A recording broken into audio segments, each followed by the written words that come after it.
ఇక నారాయణపేట జిల్లా ముక్తల్ మండలంలోని ముంపునకు గురైన బూత్నూరు గ్రామాన్ని మంత్రి జుపల్లి ఎమ్మెల్యే వాకిటి శ్రీహరి సందర్శించారు.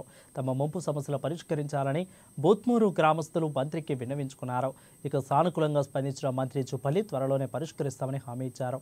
తన 24 సంవత్సరాల రాజకీయ జీవితంలో ఇంత దుర్భరమైన గ్రామాన్ని చూడలేదని, బూత్నూరు గ్రామంలో ప్రతి ఇంట్లో ఒక పాము తలదాచుకున్నదని అసహనం వ్యక్తం చేశారు.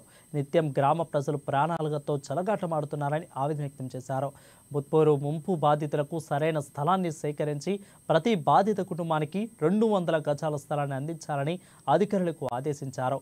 ప్రజల కష్టాలు తీర్చేందుకు కూడా కాంగ్రెస్ ప్రజాపాలన అందిస్తుందని తెలిపారు.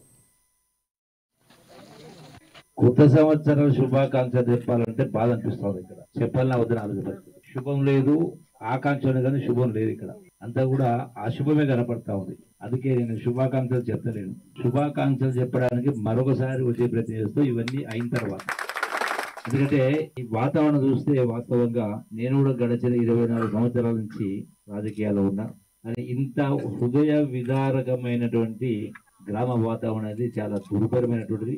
మనుషులు అనేది జీవించడానికి వీలు లేని పరిస్థితి ఉంది. ఇప్పుడే మిత్రులు క్లియర్ గా చెప్తా ఉన్నారు. మనిషి చనిపోతే శవాన్ని పూడ్చాలంటే ఒక బకెట్ ఒక మగ్గు పెట్టుకొని నీళ్లు తోడుకుంటూ దబదబ నీళ్లు తోడి శవాన్ని దబుల పెట్టేసి మళ్ళీ పూర్తి పెట్టాలి. నీళ్లు వస్తూ ఉంటారు. ఇంట్లో నుంచి నీళ్లు బయటికి రావడానికి ఇంటి నుంచి బయటికి కాలువలు తీసుకున్నారు.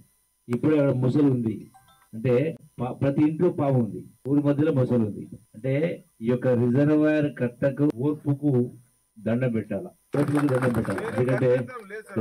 ఎందుకంటే వాటి మరి ఈ పరిస్థితి నుంచి తక్షణమే బయటపడాల్సిన అవసరం ఉంది. కాబట్టి ఈ రోజున మనందరి అదృష్టవశాత్తు పాలమూరు ముద్దు బిడ్డనే రేవంత్ రెడ్డి గారు ముఖ్యమంత్రి ఉన్నారు. కాబట్టి రెండవది ఈ ప్రభుత్వం ఇందిరమ్మ ప్రభుత్వం ప్రజాప్రభుత్వం. కాబట్టి గడచిన కొన్ని దశాబ్దాల నుంచి